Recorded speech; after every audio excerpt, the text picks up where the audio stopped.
My name is Liz. I'm a member of the clinical education team, and right now we're going to look at how to make a discharge summary in the outpatient setting for a prescribing clinician. And we're going to start in the chart face of our patient Snow White, and you start a discharge summary by always going into a daily progress note first and talking about how your patient's doing. This is going to roll over into part of the discharge summary. So I'm going to come over here, and since she's doing so well, I'm going to go ahead and use the simplified layout just to make my workflow a little bit quicker.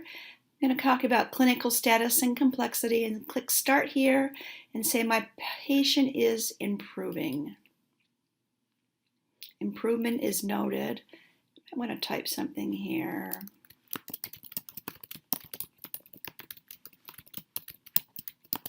And she is moving out of state, so we're going to go ahead and fix up a discharge summary for her to move forward if she needs one. I'm going to come down here and look at symptoms. She's on medication, so she's still got some depression. It's under pretty good control. I'm not going to say she completely denies depression, but I'm going to go into the C list and say that her depression is definitely better today. So her depression continues. I'm going to say maybe it's episodic. She kind of feels twinges of it a couple of times a month. And she says overall it's much better than it has been. What symptoms does she have today? She says her anergia has improved. Concentration is much better. Irritability is better, and she no longer has feelings of suicidality. And her denial is convincing. Let's go back. You can capture a problem-pertinent review of systems in here if you'd like to, looking at other psych symptoms. I'm going to say today she denies anxiety. She also denies any evidence of an eating disorder. We can come up here and talk about behavior. I'm going to go into the C list, and I'm just going to capture the fact that she is taking her medications regularly, and I'm going to come right back out of here. She doesn't have any side effects. We're not going to do psychotherapy for the discharge summary, but I will do a quick mental status exam. I'm going to go into the C list. She has a little bit of depression, but it's definitely much better. She's calm, she's friendly, she's communicative, and she is relaxed today. Speech and language are fine. Her mood right now seems to be euthymic. Her affect is normal. She's not psychotic or suicidal. She's not homicidal. Cognition's fine. IQ is NI, normal intelligence. Insight and judgment are both good.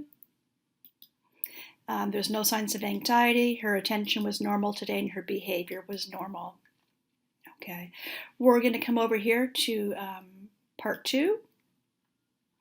And we can enter into the medication area here, blow this up, and you can detail the medications and anything that you want to change for discharge. So for example, let's say that you decided she's been on 30 milligrams of Prozac, 30 milligrams of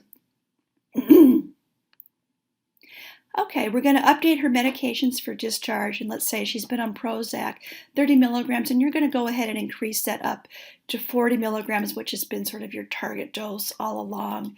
So we can come in here and just gently click, increase to 40 milligrams, and you can put down times 30 days for depression, and we can go ahead, and this is the only medication you're going to send her home on. So I can mark this for discharge only, and it'll show up on my discharge summary. But I can also print out this one prescription, just like we've done in the past. Here's my Prozac 40.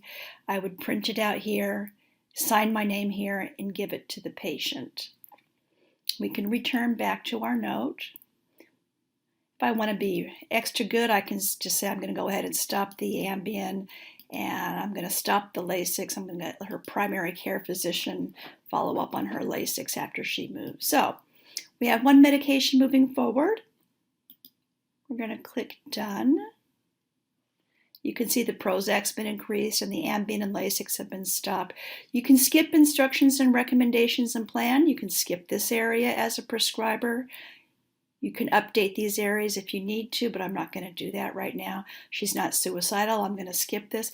If you would like to update the diagnosis on discharge, you're welcome to do that. You can come in here and expand this field by clicking Enter. And maybe her anxiety disorder is gone. It's completely gone. And I'm going to say she's in full remission with that. And that her major depressive disorder, single severe without psychotic features, is under partial remission with medications. I'm going to click done. You can see we've updated our diagnoses right here. We don't need to code this note because this is not, our note is not yet final. Instead of compiling the note as a progress note, we're going to compile this note as a final examination and create a discharge summary by clicking this button. So we have a little bit more work to do. And the program asked me if I'd like to sign this discharge summary now, and I'm going to wait till the very end when I've gathered all my information. This progress note is going to be incorporated into the discharge summary. I don't feel the need to save half of a discharge summary.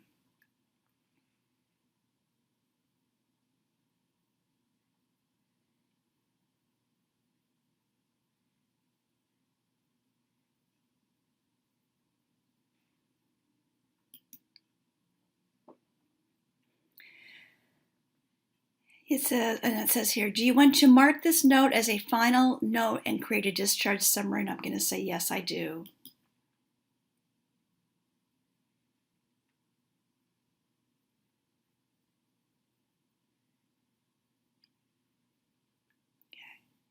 So it says, would you like to electronically sign this note prior to the discharge summary? And I'm going to say no. I want to wait until my discharge summary is completely done and then I'll sign it.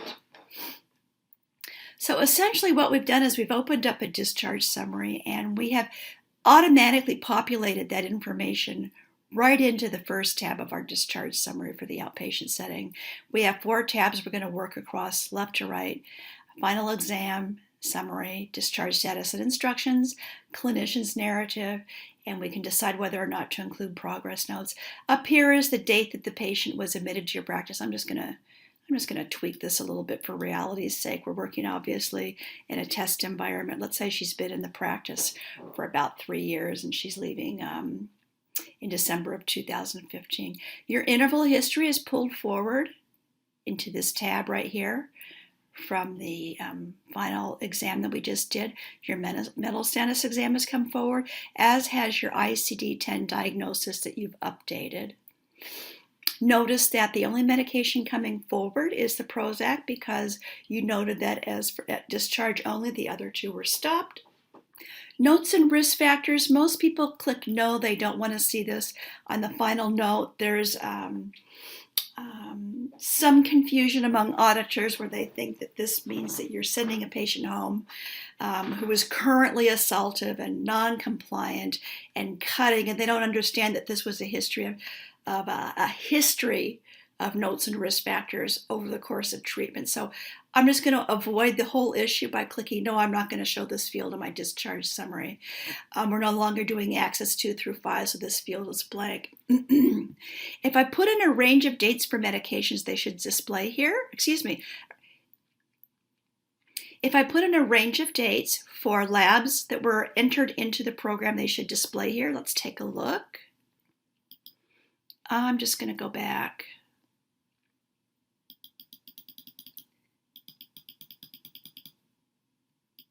Let's just say I'm going to go back to the 14th of October, or October 2014, and I'm going to take it right up until today, December the 21st.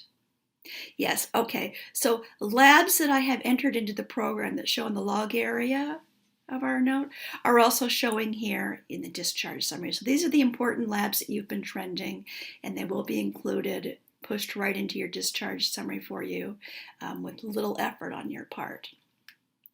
We can come over here to discharge status and instructions. This is the second tab we're working down as a prescriber in the outpatient setting. I'm going to say type of discharge. I'm going to put down other.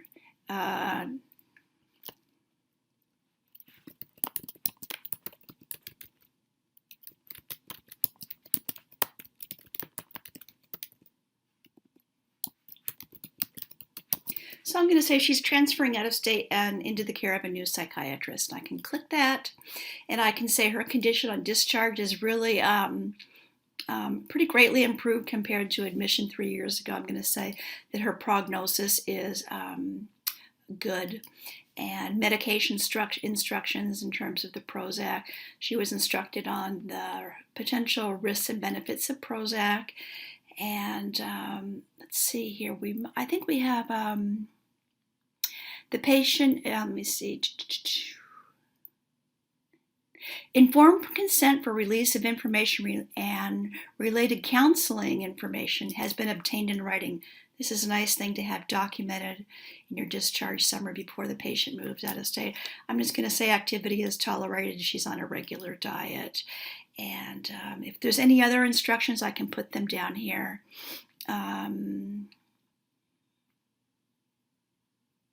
Patient was advised to call treating physician if symptoms recur. I'm going to tweak this just a little bit and say to call new treating physician if symptoms recur.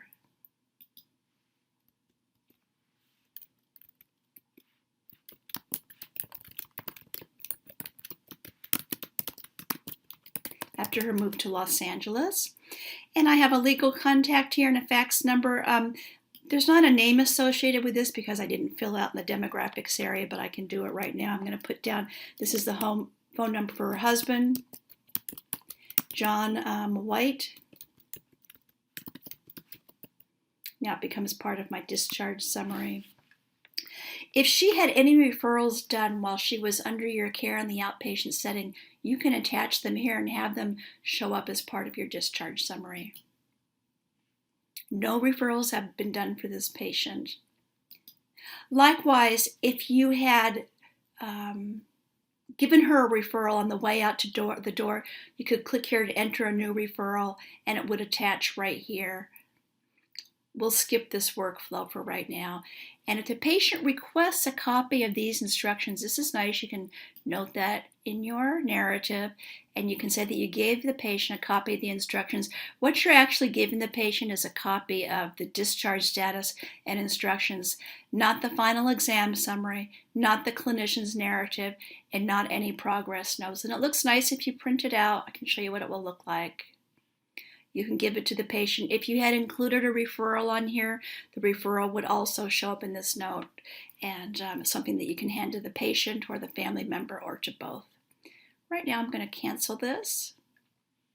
We're going to come over here to the clinician's narrative and course during treatment. If you had clicked these areas in the standard or the classic progress note while your patient was being seen, and put down that it was, for example, on different days when she came in, what the high point of the visit was.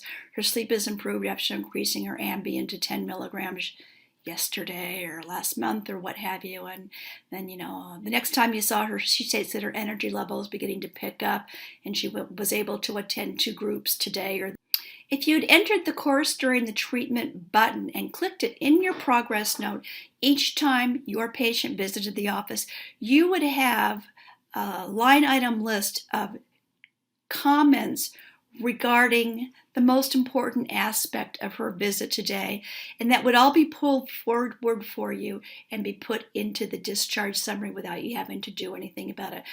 Once again, I did mention this in the classic layout for the progress note. This information is entered into the classic progress note, but does not show up in the classic progress note. It's designed to show up here in the discharge summary for you. There's some other things that you can do here. We have a SNAP scale that you can enter. If your patient's on multiple antipsychotics and you need to document that, you can dig in here. You can print your clinician's narrative here. If you have a custom button where you want to put down that, for example, this patient is at no additional risk for a suicidal attempt soon after discharge, etc. You can put down something like this in your narrative as well by using one of your custom buttons. Let's come over here to included progress note. Typically in the outpatient setting, you don't usually include progress notes. This is more of an inpatient workflow. So I'm going to compile this note without attaching any particular progress notes to it by just clicking here. and we're going to look at our standard discharge summary. You are given the choice of an E&M code. As physicians, nurse practitioners, you don't need to choose blank. You can bill against this. This is a standard discharge summary. I'm going to give it a code of a 99238. 99239 I would probably reserve for either really very complex patient in the outpatient setting or somebody who's been quite ill in the inpatient setting. So 99238 is my go-to code here. Notice that the program is giving you a choice on this. It's not self-coding for you like it does in other areas of the program. You have to make that call. We're now looking at our compiled discharge summary. And it says the discharge summary consists of the clinician's narrative, discharge status and instructions. And here's the course during treatment, a little bit of information, and some additional information that we added. The patient has no history of being suicidal after previous discharges from psychiatric settings. And then we have our interval history that we pulled forward and our behavior. I didn't do a treatment, a therapy note or a clinical. I'm going to actually just take out, I'm going to leave the clinical summary in here, but I'm going to take out the part that says treatment content. Typically, you don't alter anything in this field, but because I don't have any therapy information in here, I feel comfortable taking out that header that doesn't have any information to go with it.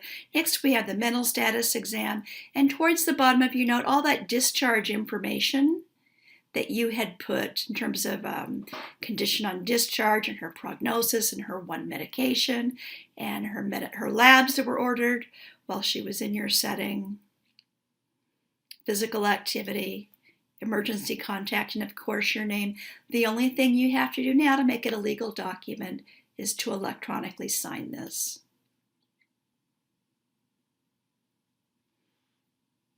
We'll go back to the chart face for Snow, and here's her discharge summary that's been electronically signed.